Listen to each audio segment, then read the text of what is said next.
அரசாங்கம் என்ன சொல்லுது? 1,20,00,000 பேருக்கு இதனால பாதிப்பு இல்லைன்னு சொல்றாங்க. ஆனா பாதிப்பு 2.2 கோடி பேருக்கு. அதை யார் சொல்றது? 2.2 மிச்சம் இருக்கக்கூடிய 2 கோடி பேர்களுக்கு அந்த பாதிப்பு வருது இல்ல?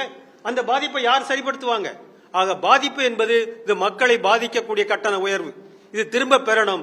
திரும்ப பெறுவதற்கு நியாயம் இருக்கு. இதுல நிறைய விஷயங்கள் இருக்கு. இது மட்டும் இல்லைங்க. பிள்ளை பெருமாநல்லூர்னு ஒரு கம்பெனி 2012 இருந்து அந்த கம்பெனி மின்சாரத்தை உற்பத்தி பண்ணல. அந்த கம்பெனி இப்ப துருபிடிச்சு போய் கிடக்கு.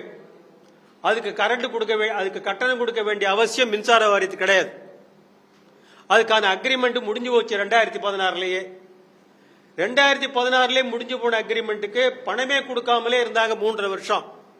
2020 இருந்து திடீர்னு 637 கோடி ரூபாய் ஒரு யூனிட் கூட வாங்காம இந்த பிள்ளை பெருமாநல்லூர் அந்த மின்சார அந்த உற்பத்தி நிலையத்திற்கு 637 கோடி ரூபாயை மின்சார வாரியம் இலவசமா கொடுத்திருக்கு. இது ஏன் இலவசமா கொடுத்தீங்கன்னு சொல்லி நாங்க ஒழுங்குமுறை ஆணையத்தை கேட்டோம்.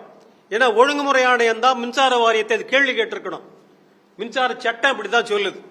நாங்க ஒழுங்குமுறை ஆணையத்தில் போய் கேட்டா ஒழுங்குமுறை ஆணையம் என்ன சொல்றாங்க? இதையெல்லாம் கேட்கறதுக்கு உங்களுக்கு உரிமை இல்லை, நீங்க வேணா நீங்க ஹைகோர்ட்டுக்கு போங்க அப்படிங்கிறாங்க. சரி, நாங்க ஹைகோர்ட்டுக்கு போறையா, நீ செய்ய வேண்டிய கடமை என்ன செஞ்சீங்க அப்படின்னு நாங்க ஒழுங்குமுறை ஆணையத்தை கேட்டா ஒழுங்குமுறை ஆணையமும் வாயை பொத்திக்கிறாங்க. அப்போ 637 கோடி ரூபாய் ஒண்ணுமே இல்லாம ஒரு யூனிட் கூட வாங்காம அந்த நிலையத்துக்கு கொடுத்திருக்காங்க. அந்த நிலையத்தில் கொடுத்ததுனால அந்த நிலையத்துக்கும் அந்த மின்சார வாரியத்திற்கும் இந்த ஆணையத்திற்கும் ஒரு பெரிய கூட்டணி இருக்கு. இந்த கூட்டணியில ஊழல் நடக்குது. இந்த 637 கோடி ரூபாய் கொடுத்ததுல ஊழல் இருக்கு. நாங்க இது குறித்து ஊழல் தடுப்பு அதிகாரிக்கு ஒரு புகார் மனு கொடுத்திருக்கோம். அவங்க ஊழல் தடுப்பு அதிகாரி இதை பற்றி எந்த விசாரணையும் பண்ணல, அப்படியே மூடி வச்சிருக்கிறாங்க. சிஏஜி ரிப்போர்ட்டே சொல்லிருக்கு. சிஏஜி ரிப்போர்ட் 2021 வந்த சிஏஜி ரிப்போர்ட்டே சொல்லியிருக்கு.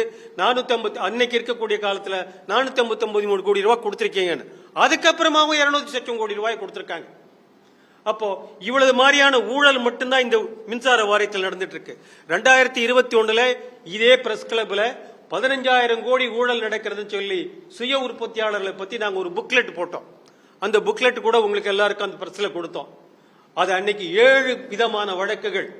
முதல்ல சிங்கிள் ஜட்ஜி, அப்புறம் டிவிஷன் பெஞ்சு, அப்புறம் ஒழுங்குமுறை ஆணையம், அப்புறம் திரும்பவும் டிவிஷன் பெஞ்சில் கண்டெம்ட் பெட்டிஷன், அதுக்கப்புறமா இன்னொரு வழக்கு, அதுக்கப்புறமா ஆப்டல் வழக்கு, அதுக்கப்புறமா சுப்ரீம் கோர்ட் வழக்கு. சுப்ரீம் கோர்ட்ல வழக்கு 16/7/2021 15,000 கோடி வர்றதுக்கான இந்த வழக்கை மின்சார வாரியம் ஃபைல் பண்றாங்க 16/7/2021. ஆனா 17/6 அதுக்கு அடுத்த நாளே மின்சார வாரிய தலைவர் அந்த வழக்கை திரும்ப பெற்றுக் கொண்டு விட்டார். 15,000 கோடி நஷ்டம் இருக்கக்கூடிய ஒரு வழக்கு உச்ச நீதிமன்றத்தில் தொடுக்கப்பட்ட உடனே அடுத்த நாளே அந்த வழக்கை மின்சார வாரியத்தை திரும்ப பெற்றுக் கொண்டு விட்டது.